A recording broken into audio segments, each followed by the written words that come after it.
Before we get into the story of a young shepherd, David, and a giant, Goliath, I'd like to take you somewhere most people never go. I'd like to take you to the Israel Museum in Jerusalem, to a display case on the second floor, where a rough fragment of black basalt sits behind glass. It is about the size of a hardcover book. It is broken, and the crack lines indicate where other pieces were once attached. The inscriptions are partially damaged and partly missing. This artifact is known as the Tel Dan stele. It was discovered in 1993 by archaeologists working in northern Israel.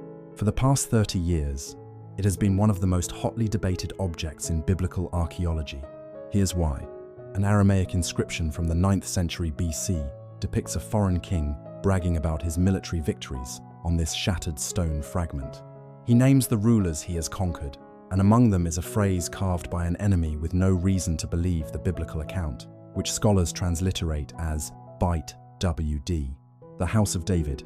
For decades, even into the 20th century, a significant line of academic thought held that David was merely a literary creation, a mythic founding figure, a king who had never existed in any historical sense. The reasoning was simple.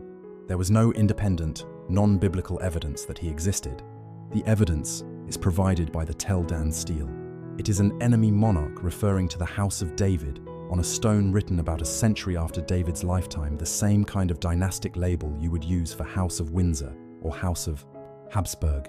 It represents a genuine dynasty named after a real person. The cold case has finally yielded a physical clue. Before we get to the actual event, the valley, the stone, and the man who threw it, we must comprehend the true nature of this tale. Because the majority of people interpret the tale of David and Goliath as a spiritual lesson, God helps the weak, faith triumphs over force, and the underdog triumphs. This reading is not the one we are using here, but it is valid. Instead, we are analyzing the narrative in the same manner that an archaeologist examines a dig site, layer by layer, artifact by artifact, eliminating centuries of interpretation to reveal the underlying physical truth. And when you do that applying medical research, Iron Age archaeology, and forensic ballistics to this tale, something even more fascinating than a miracle becomes apparent. You discover a brilliant tactical move executed by a teenager who had a deeper understanding of asymmetric warfare than his entire army did. The Valley of Elah, that's where everything happened. Today, it is a tranquil farming valley in the Israeli Shephelah, nestled between the Judean highlands and the Mediterranean coast. However, by 1000 BCE, it had become one of the most strategic routes in the southern Levant. Visualize it as a buffer zone. The highlands to the east were Israelite territory, rocky, difficult to cultivate, easy to defend, and too poor to tempt invasion for its own sake. The coastal plain to the west was Philistine territory, flat, fertile, technologically advanced, and strategically located along Egypt's trade routes to the north. The Elah Valley served as a link between those two worlds. Whoever held it wielded power over armies, commerce, and influence across the region. In 1000 BCE, the Philistines were advancing along that route, and King Saul of Israel had gone out to confront them. For weeks, if not months, the two armies remained on opposite sides of the valley, doing nothing. This is where the true story begins. To make sense of what happened in the Elah Valley, you must first understand who the Philistines were. For 3 millennia, the term Philistine has been used as an insult, a synonym for barbarism and anti-intellectual roughness. But that image is almost entirely incorrect. The Philistines were members of the Sea Peoples. The name refers to a group of seafaring cultures that spread across the eastern Mediterranean around 1200 BCE. They originated in the Aegean world, the same broader cultural setting that gave rise to Mycenaean Greece and, shortly thereafter, the civilization depicted by Homer in the Iliad. They were not savages. In fact, they were the most technologically advanced military power along the eastern Mediterranean coast. And the thing they brought with them, the thing that truly terrified the land-based peoples they encountered, was iron. Iron transforms everything, and I mean that literally, not figuratively. Bronze, the metal that had dominated warfare for the previous 2,000 years, was a visually appealing and functional alloy that produced excellent weapons. However, making it required access to specific tin deposits, which were located far from the Levant. As a result, bronze was expensive and difficult to supply on a consistent basis. In contrast, iron was widely available. It was present in the soil beneath one's feet, but refining it required a more advanced metallurgical method, higher temperatures, and more precise skill. The Philistines learned that method from somewhere in the Aegean sphere and did not pass it on. In the Elah Valley, the Philistines possessed iron swords and iron-tipped spears, whereas the Israelites lacked them. The archaeological record clearly shows that the Philistines controlled ironworking knowledge in Canaan during this time period. But the gap in technology was not only about weapons, it was also about culture. The Philistines brought with them a Mediterranean hero culture, the same system of values described in the Iliad, where a battle could be settled by a duel between champions. You would send out your strongest fighter, and if he won, the conflict was effectively decided.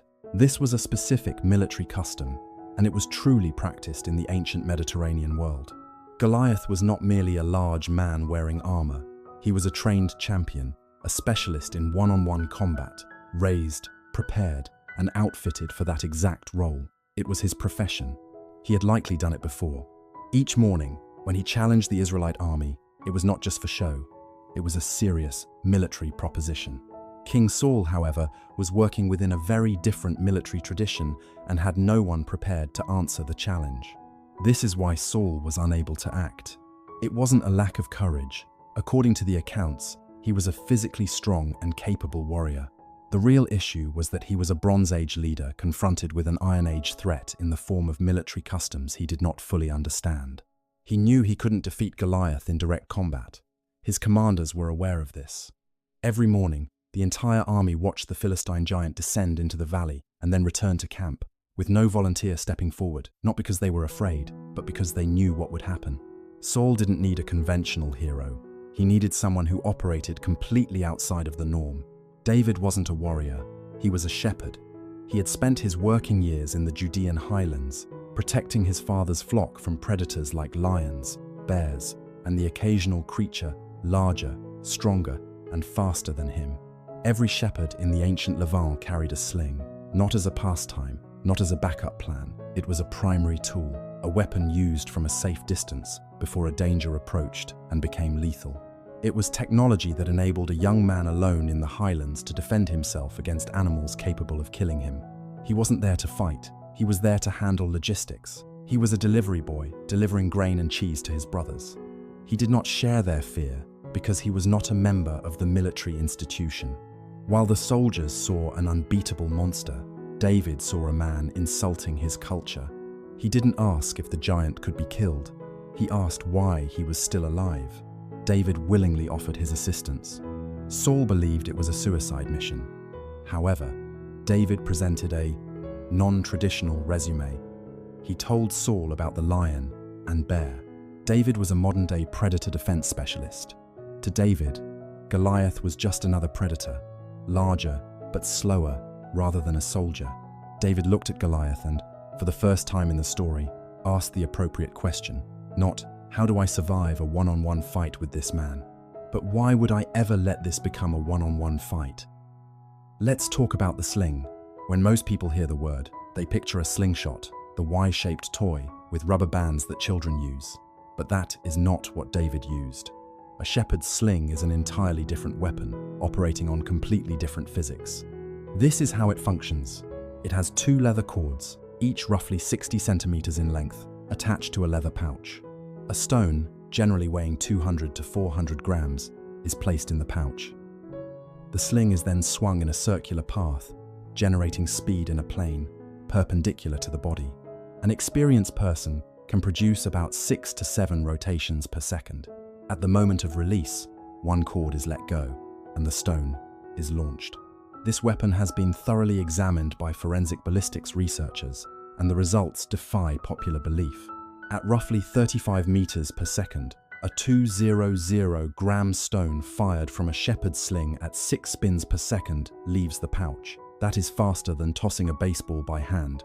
It delivers between 90 and 120 joules of kinetic energy at the point of impact. In contrast, the .44 Magnum handgun, which is the real reference used in the study rather than a .45, produces about 900 joules. Only about a tenth of that is provided by the sling. The crucial point is that David's stone weighed at least 200 grams, whereas a .44 Magnum bullet weighs roughly 15 grams. The physics of an impact depend on mass and deceleration, in addition to energy.